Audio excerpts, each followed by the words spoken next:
All right. So thanks again to Melissa, Hazel, Kenneth, Mez, and surely many others I didn't mention at NYU ELJ and elsewhere for convening this absolutely terrific event. Can we please give them a round of applause? And I also want to again thank our fabulous panelists and wonderful speakers for giving their time and insights. Please give them another round of applause too. So I really like how this event was framed. It focuses on the many lenses one can bring to evaluating technology. I really appreciate that it was also framed through the sort of meta lens, if you will, of animal law and policy. Of course, on some level, it's an utterly normal thing to be concerned about the interests of the other 99.99+% of the animal kingdom. But somehow I've heard time and again throughout my relatively short career so far, in more or less explicit ways, that animal law is somehow a radical, unserious corner of the law. Making decisions in service of animals' interests or considering how animals' interests should inform our legal decisions is, according to many, kind of a bridge too far. But let me put a fine point on that. What really is the alternative to taking animals' interests into account in our legal decisions in some sort of careful and systematic way? As I see it, the alternatives are maybe valuing animals in some sort of ad hoc, unreflective way, or just valuing them at zero, saying animals' interests, no matter how strong, no matter how much they're suffering, no matter how much they might be benefited, may never enter the analysis and could never change the decision. The contention that either of those approaches, the ad hoc unreflective approach or the valuing at zero approach, is an improvement, strikes me as a much more radical, unserious position. So I really appreciate this animal law framing brought to bear on these discussions. So in my closing remarks, I want to bring that animal law lens into conversation with this journal's sort of typical environmental law lens.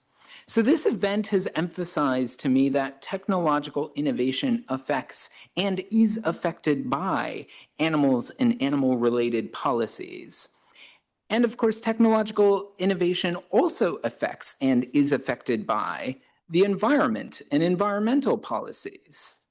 So today we've heard a lot of stories with a lot of causal arrows pointing in a lot of different directions. We've heard everything about from AI to cell-cultured meat, to animal testing. We've evaluated technological progress using everything from quasi-welfarist benefit-cost analysis to cultural anthropology to bioethics to high-level systems thinking. And to bring that all together, I want to offer as what I see as 5 key framing points from these environmental and animal law lenses to help piece together these various learnings. Point 1. The status quo is, in many ways, not just bad, but absolutely atrocious for the environment. I don't think I need to spend much time on this for an audience who would attend an environmental law journal symposium, but, you know, the climate crisis is here and worsening. Entire species are dying out at accelerating rates, and many of those that will remain are seeing their own numbers drop, edging us toward a silent spring. Avoidable air and water pollution is cutting millions of lives short every year, disproportionately, of course, poor people in the global south, and so on. Point 2 is that the status quo is, in many ways, not just bad, but atrocious for animals. We keep many millions of mammals and others in undeniably deplorable conditions in laboratories, puppy mills, fur farms, and other absolutely shoddy facilities. And then we slaughter tens of billions of land animals every year for food, and we horrendously mistreat most of them. Philosophers debate whether these animals' lives are on net worth living in the first place? This came up in our discussion with Professor Livermore about population ethics, for example. I think the idea that we can even entertain the possibility that they're not, that most of these animals we eat might be better off not existing at all in the first place, is itself a staggering place to be. Regardless of whether you come out on this specific philosophical question, I think it's really hard to avoid the notion that we're causing massive amounts of avoidable suffering to almost all of these intelligent emotional creatures. And then we kill many, many trillions more aquatic animals every year. That is, to put a fine point on it, at least an order of magnitude more per year than humans who have ever lived. And while there's a lot we don't know about these aquatic animals, we know more than enough to know that we're causing pain to very, very many of them through conditions of captivity, through our methods of wild catching, through our slaughter methods, and so on.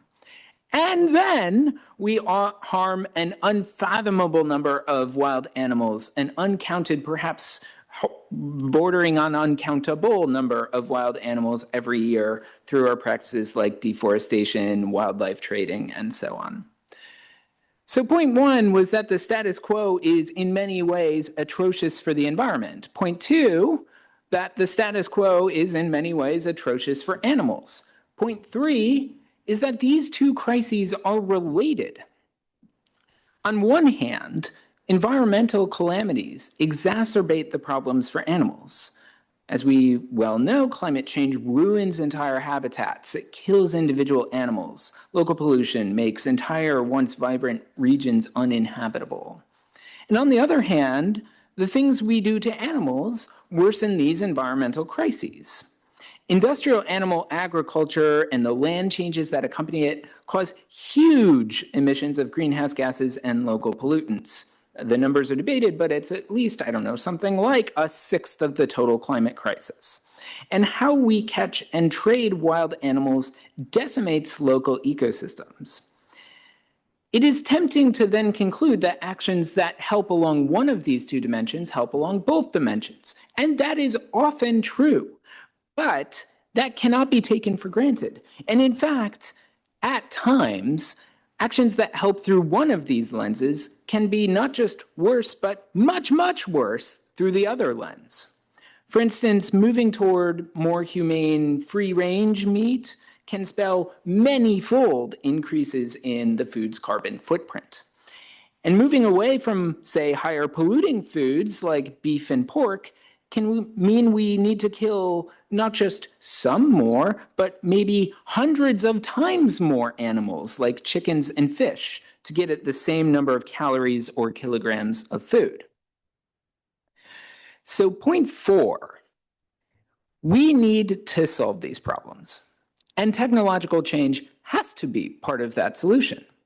The question of whether we need to act to solve these crises, I think, answers itself. We do. And the question of whether technological change will be part of those solutions also answers itself. It will. We will need to innovate to change the completely unacceptable status quo for the environment and for animals. Which brings me to point five. While we think about these solutions through technological change and otherwise, we need to avoid pitfalls as we assess these solutions in both directions. Many people of this symposium have rightly identified the perils of blindly embracing technological change. That embrace can be incomplete at best, insofar as that leads us to forego opportunities to think deeper and harder about how we can break the vicious cycles, structures, and systems that got us into these crises in the first place. And embracing technological change blindly can be dangerous at worst, insofar as that leads us to embrace a medicine with side effects worse than the disease. But much too much is at stake to ignore the promises of technological innovation. I'm going to submit that we should, indeed must, act boldly to respond to the crises facing the planet and its inhabitants. And part of that will require new technologies that help us understand where animals are suffering, what animals are saying, how we can take away their pain, and how we can feed 8 billion plus people without hurting the planet and its inhabitants. We should, to be sure, heed the warnings we've heard today to act carefully and thoughtfully, to think about what the technology can and cannot do. We cannot forget the importance of mitigating harms, maximizing welfare, not deepening other systemic issues, and not treating any solution as a techno-utopian silver bullet. But nor should we be so paralyzed that we let avoidable harm befall the planet and animals while we work out perfect solutions. So that's my way of making sense of the many things we've heard today. We need to remember the pivotal crises inspiring us to learn about environmental and animal law in the first place. We need to remember the important links and, at times, yes, trade-offs between the two fields. We need technology to be part of our solutions, and we need that approach to technology to be careful, thoughtful, and still bold. So thanks again to the Environmental Law Journal for hosting such an absolutely wonderful event. I really look forward to the reception. Thank you so much.